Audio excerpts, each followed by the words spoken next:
it's pretty hard to get mad at this movie, even though every time I saw it reviewed in our local paper's television guide, the section where they'd rate all the movies, it always got 1 star. 1 star? That's harsh. Very. I mean, for a kid's movie that, for starters, first off, the movie stars nobody, so already that's not much of a draw. I'm gonna get that out of the way. But it does. I don't know if Jurassic Park was a formative movie for our listeners, as it certainly was for me. You're like, oh hey, Ariana Richards. She was the little girl in Jurassic Park. Ah, right. Yes. Yes, the hacker who knows Unix. Right. Yeah. And yeah, having a Linux desktop, yes, it is all 3D interfaces, and you're flying through cyberspace to find the door lock preference panel. They should have spent less on graphics cards and more on like basic security checks for their employees. They should have hired a QA person, maybe. Whatever. Yeah. Where to start? First off, I already had a first off. Second off, point the second.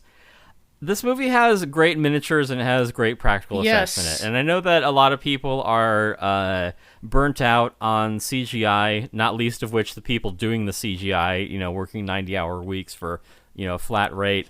I hope that whoever worked on the practical effects for this went on to have, a further career in same, because it's there's a lot of good practical effects and miniatures in this movie. Even if you aren't, right, particular to like the script or the story or anything like that, which is also not bad. Yeah, I mean it's very rote, but compared to some of the shit that I've seen, it hangs together enough. If you watch it with a forgiving eye.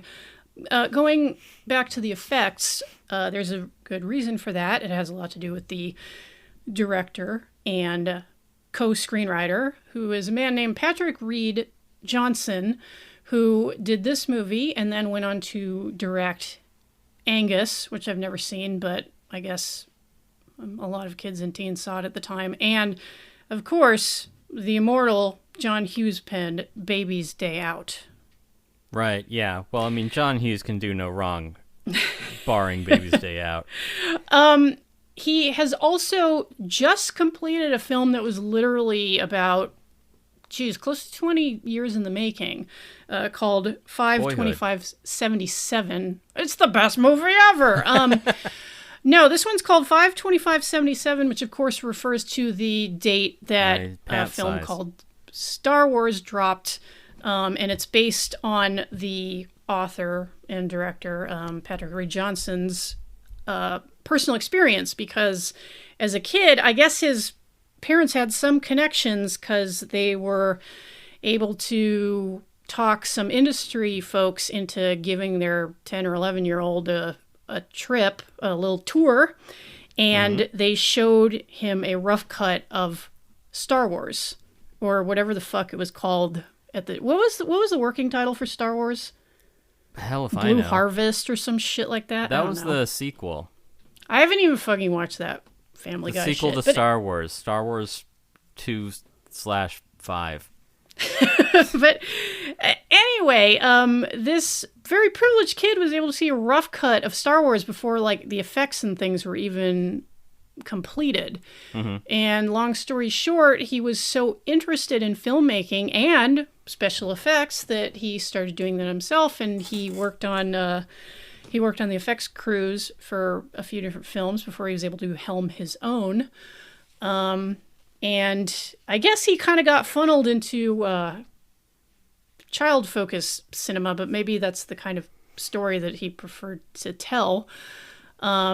Suffice to say, there was kind of a long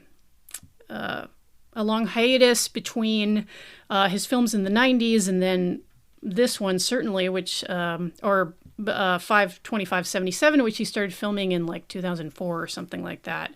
Well, that's about a kid's movie. Right, which he wasn't able to complete for a long time because they needed like $200K for music rights, because the the period soundtrack apparently was very important to the feel of this movie, which I kind of understand. But I believe that 52577 might be streaming or on available digitally even as we speak. I haven't checked, but it was supposed to come out very soon, the last I checked. But we're not talking about that. We're talking about Space Invaders, which certainly shows the filmmaker's affinity for effects, and which has a lot to do with the charm of the film, at least watching it as an adult. Definitely, yeah, because one of the things that we got from Star Wars was the concept of sort of a lived-in environment, and Space Invaders has that same thing. Like it really does. Yeah, the earlier sets less so with the ships because it's all military stuff. But I mean, you have in the little ship that the Martians arrive in, it is cluttered and messy, and it has lots of knickknacks all over the place, and each of them, like their costumes are all very distinctive. So. Mm-hmm. Yeah, the work and the care that was put into those things really does, like you say, it's a charming addition to the movie for puppets that could have just been like rote, boring, pink masses of silly putty like Mac and Me or your favorite E.T.